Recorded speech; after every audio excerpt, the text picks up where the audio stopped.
All right, so our German friend went 3 tanks, 2 artilleries, 5 infantry. I'm not really sure what the tanks. I mean, does that give him enough to go in there? I'm not even counting it for the dead zone right now. It doesn't really affect my UK turn. I'm not even going to mess with my UK sub. I think this is just a that strong of a Russia and him buying some tanks. I think we're just going to go straight into KGF. So I'm not even going to bother with my cheeky sub play because I'm going to go ahead and drop a fleet with a. At this point, since both the destroyer and cruiser lived, he went 5-1. Failed here, just barely cleared this with no ships living. So I think we're just going to go all in, you know, to go against them. We don't even need to build instead of the carrier destroyer build, we can build carrier transport and go ahead and just start ramping this up quickly. And then we'll go ahead and grab an artillery for India down there.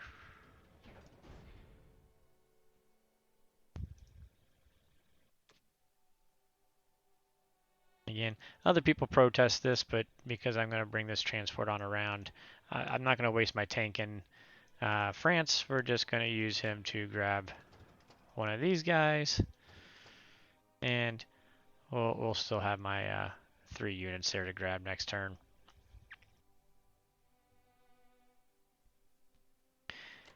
He only had 1 live, so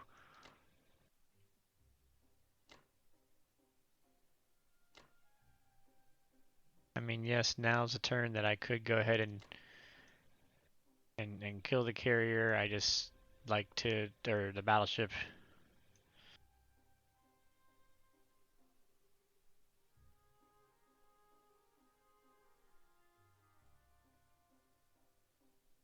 But we're not going to. We're going to stick with my normal play just because I'm comfortable with it. So we're going to go with it.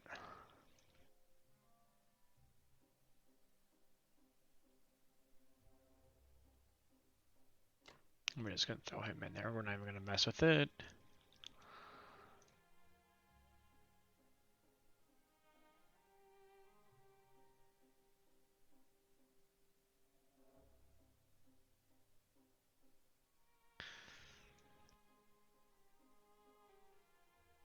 So the good news of the dropping the fleet and having the fighters here, you know, they now can actually go 1, 2, 3, carrier come around, so the fighters and my UK bomber can dead zone all of these. So we just got to make sure that the US dead zones the other ones there. He did not buy a bomber, but he did put his fighter down here that could attack TJ next time.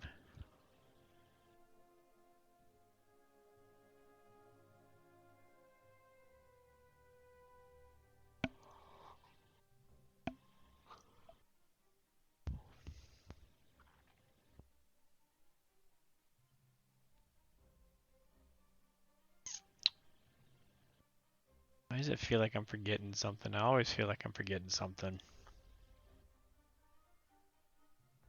And that's all the attacks. I could do a bombing run, but I just want to make sure that we have a plan to take out the battleship, so I just don't like to do the UK bombing run the first run, so.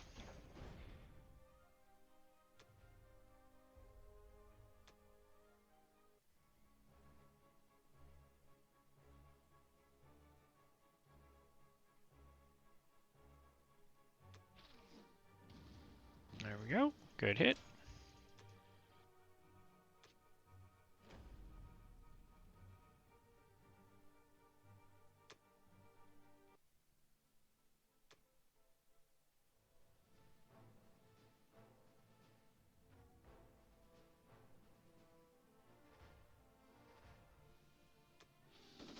Good hit. All right, I'm having a pretty good dice game here.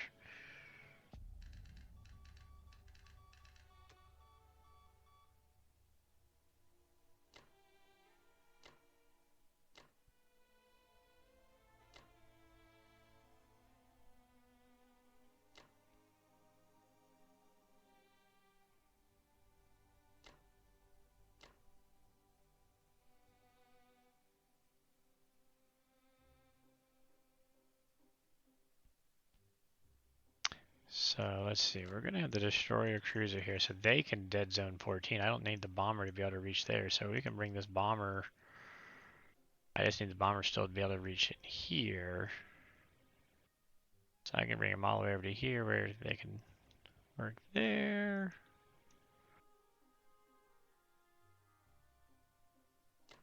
Yeah, we're gonna bring the bomber all the way over that far.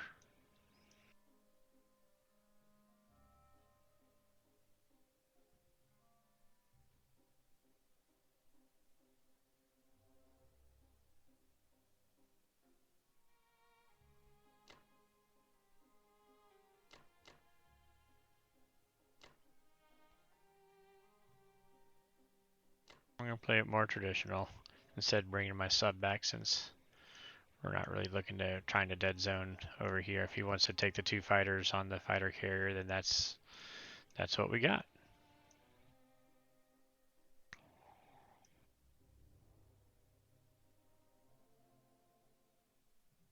And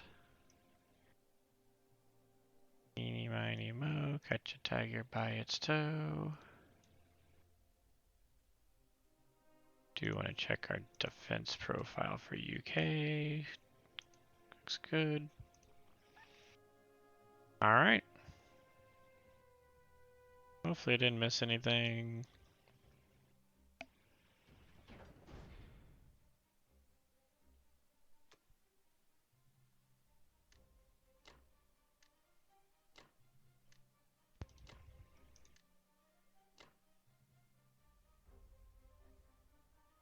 There we go. All right, so moving on to US1 here. We'll go over to Japan. Japan did an extra light attack on C-Zone 53, or was it a normal? Was it a light? Sorry. Yeah, extra light. They didn't bring their cruiser this way. Wow. So I guess maybe it turned out good when I look at this. So they took their cruiser to 61, which evidently I got 2 hits because his battleship must have took 1 and actually hit the cruiser. So I guess maybe it wasn't a bad thing, except for the fact that means he just took 4 to Pearl Harbor, and that led to him losing 2 fighters in Pearl Harbor instead of the 1 fighter. So he lost 2 fighters there instead of 1. Otherwise, the interesting thing he did is he did not do the typical purchase. So he bought a destroyer, a transport, and a complex instead of the typical 3 destroyers. So this is going to allow him to start putting 5 units down instead of the 6 units that a 3 transport buy does. But ultimately, you want to get to a factory anyways. I'm not a big buy on buying a destroyer, an extra destroyer before it's really needed, but I didn't even do any sort of KJF threat on this game, other than maybe letting the battleship live, I guess. I don't know. So that's something I probably wouldn't have built a destroyer. I could have done something else. But I'm not against the factory build. But altogether, this means he took one of his artillery from here, from Quang up into Anwai, just to help make that be a better battle, and that went well for him. But that's a unit going that way instead of this way. So, I mean, all said, between the purchase and that going that way, it means pressure is going to be a little bit lighter on India for that J3. So, you know, this means India should be pretty safe.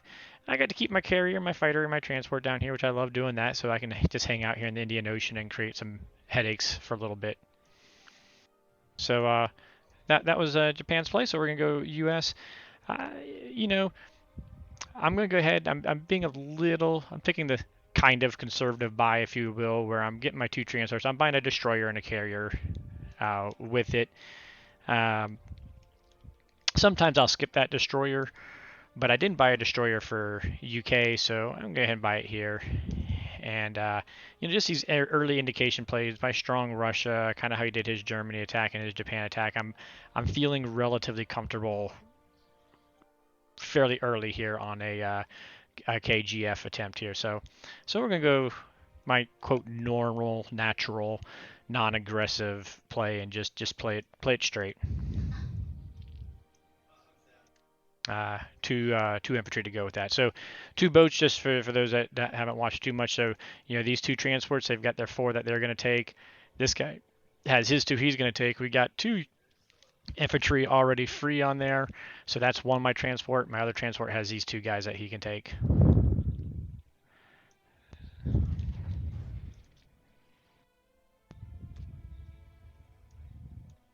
And since we're buying a little extra, we'll go ahead and take out this sub so it doesn't cause any strange headaches later on. Otherwise, yeah, we're not doing anything there. Um, do you take this with the U.S. guy or do you take it with the Russian guy?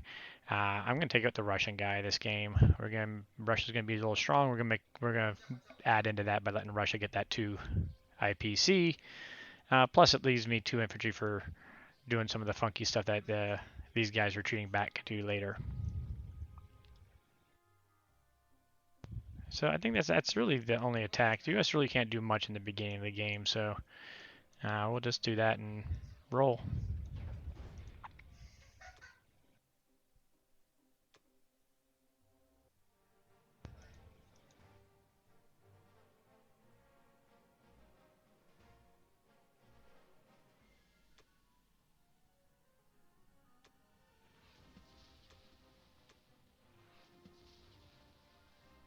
Just skip the hit. Thank you. Oh. Man, I like having my sub over there, though. Oh well. So be it.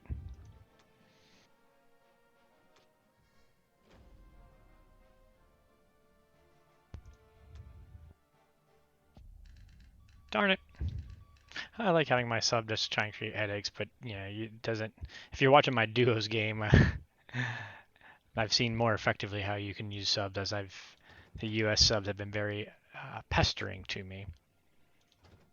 Otherwise, standard play.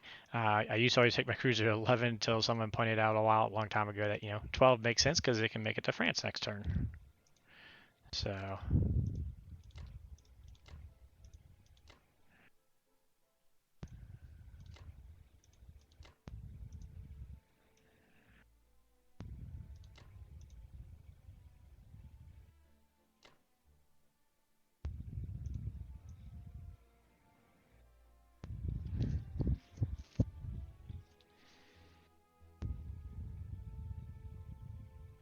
We're gonna let him to go here. 3, 4, 5, 6. Yeah, there we go. He can cover these 3.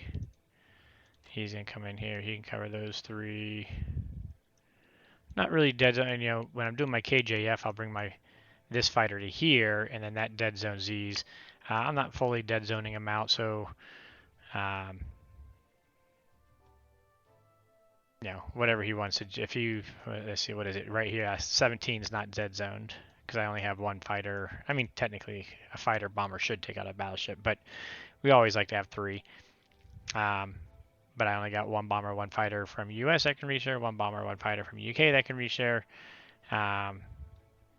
So that's the one spot that's not dead zone. I think everywhere else is dead zoned at this point. So.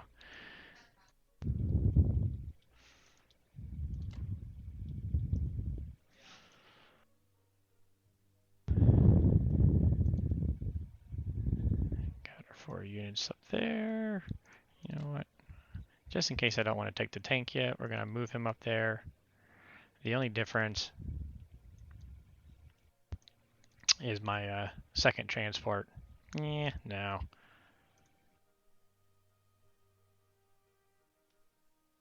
We'll leave the infantry back.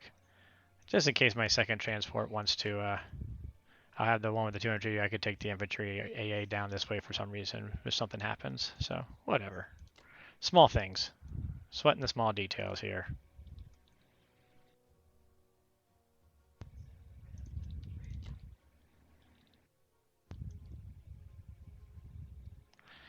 There was a little bit of temptation of trying to take my U.S. fighter back to here and just throwing a stack into Ukraine, but I don't think on just kind of counting it up, I don't think it was really going to make it because he did still have plenty with these 6 tanks coming in that could counter me. So I think we're just going to let him have Ukraine back. And am I forgetting anything for the U.S. here?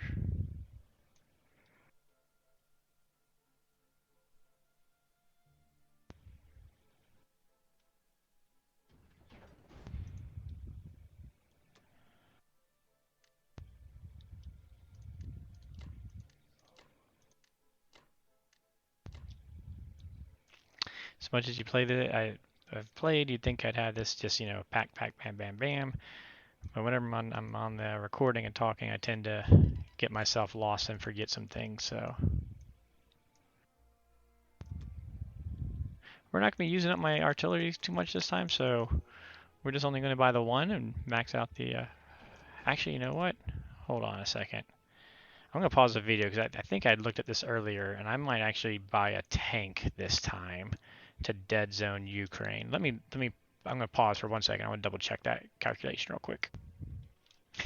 Okay, yeah, so I know that was just a split second for you guys, but yeah, so I'm actually going to buy a tank just to be as annoying as possible. So what I was looking at is I'm going to kill these two guys here, and that's going to mean he can bring 6 infantry and 11 tanks to Karelia, or he'll have 6 infantry and 11 tanks that he can take to Ukraine.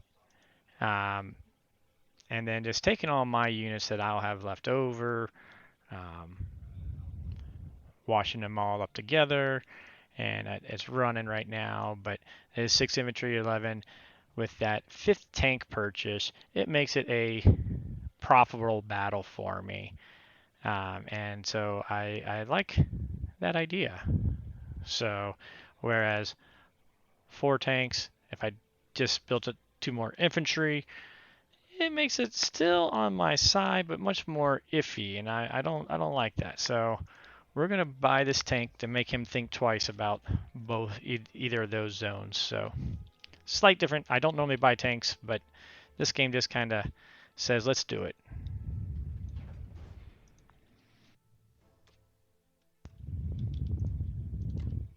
So I'm gonna use the 2 infantry and fighter approach. Don't want to forget to go ahead and take that guy. Up here, man, because he had so much live, I'd love to just stay a pain and a headache to him right here. I think I might just put 1 over here, 1 there, and retreat 2 back. Because if I leave him here and they move in, it can be a little bit of headache getting him back out because he can dead zone a Vent guy with his J2 turn. But anyways.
You know what? I did miscalculate that just a little bit.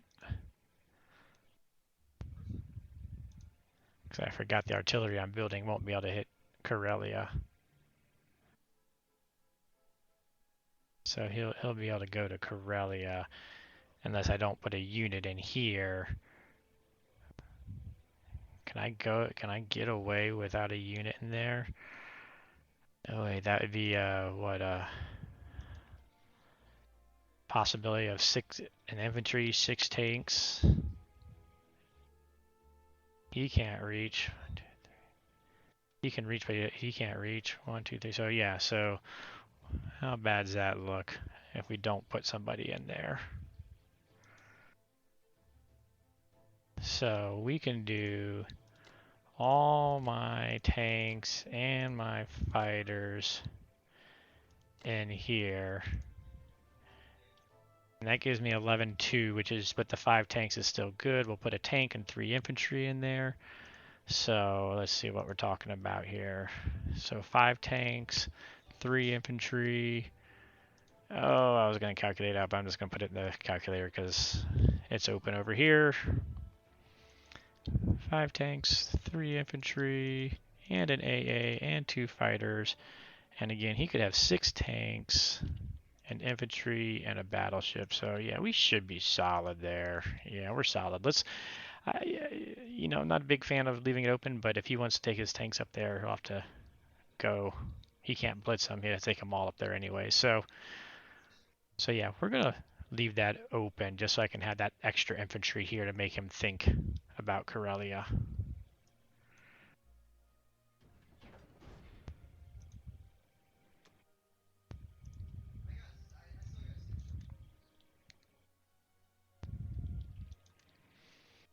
And actually, we can put the tank up here so that it's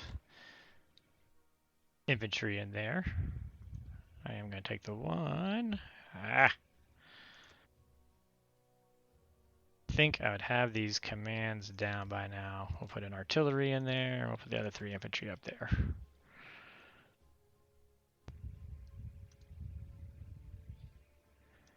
And so that leaves me 8, 10, 11 units. He can hit me with 7 in his battleship. None of his fighters, just double checking, none of his fighters can reach me. So we should be safe there. We'll have 13 units there. He could take 5. Plus, I mean, he could. Actually, those guys came in reach, so yeah, we're good. We're good. Okay.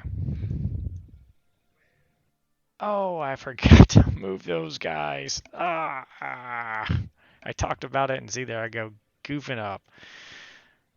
Dang nabbit. All right, well, turn's over.